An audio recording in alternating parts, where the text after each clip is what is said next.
He'll have to do it all again. Now this is the turn that Paul mentioned as we start to sweep around the corner here.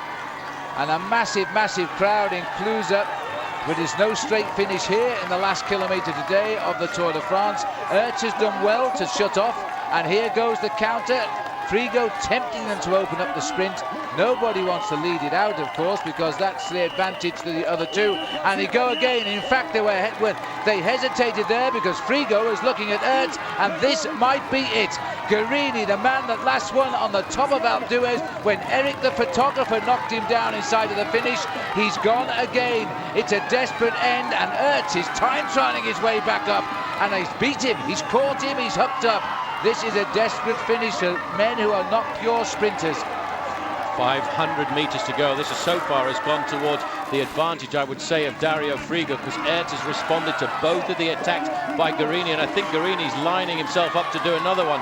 Frigo needs to open up the sprint because he's a much stronger bike rider but doesn't have the acceleration. Guerini fighting to stay in third position there, but Frigo, I tell you, Phil, looks very calm and very strong as we come into the final straight. Well, here's where he must go again, but Mario Ertz, his only win of the year, the Flèche Wallonne Classic in Belgium, and Taconi Sports' Dario Frigo is going to get the win. The man who dangled off the back of the race on the descent, they should have got rid of him because he's won the day. Well, you know, he really played into the hands of Telecom there. Telecom's Guerini attacked several times and forced Mario Ertz to come up and try and drag him back. And I think that long time trialing section he put in there to come onto the wheel of Telecom's Guerini really put the nail in the coffin for him. And that's when Frigo was just sitting there, calm as you like, waiting for the moment to pounce. A great win for him, opening up the account for Taconi Sport, getting themselves the first win. Botero is there, Phil, at 2 kilometres to go. He has made the contact with this group. What a brilliant descent. This man is moving up the overall standings tonight. Time may be on his side here, and that was his last big chance to push on. He did it on the Col de la Colombière. He will race all the way to the line. He's not looking for fourth place, and his teammates helping him here. They're looking to gain every second because he could well be in a fourth place situation.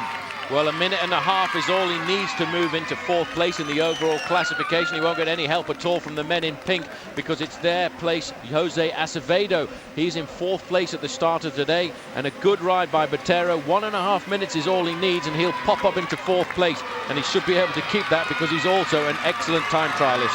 And even Thor Hushovd has done well to rejoin this group on the descent now as we rush ahead with our camera to see who is up the road here, because somebody has slipped away from the field, and this might well be David Moncoutier who's gone clear in a big effort to go to the line. It is indeed Moncoutier. Remember, he too is best Frenchman in the Tour de France. He must have got away with a demon descent.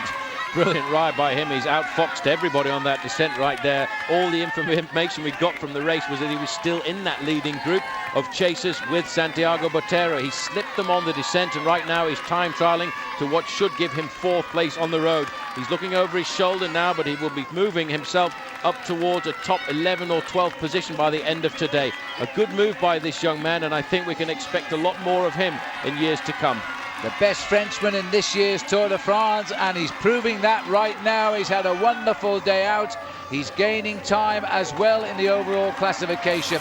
He swings up towards the line now. Remember, the winner today, Dario Frigo. The first victory for the Taconi Sport team, a team with only 5 riders left in the Tour. But this is time gains today for David Moncoutier.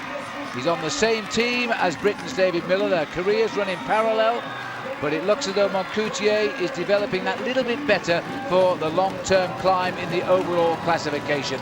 The field are right behind him. Botero still pushing at the front as Santiago Botero looks for more time to try and break into the top 4 as well overall.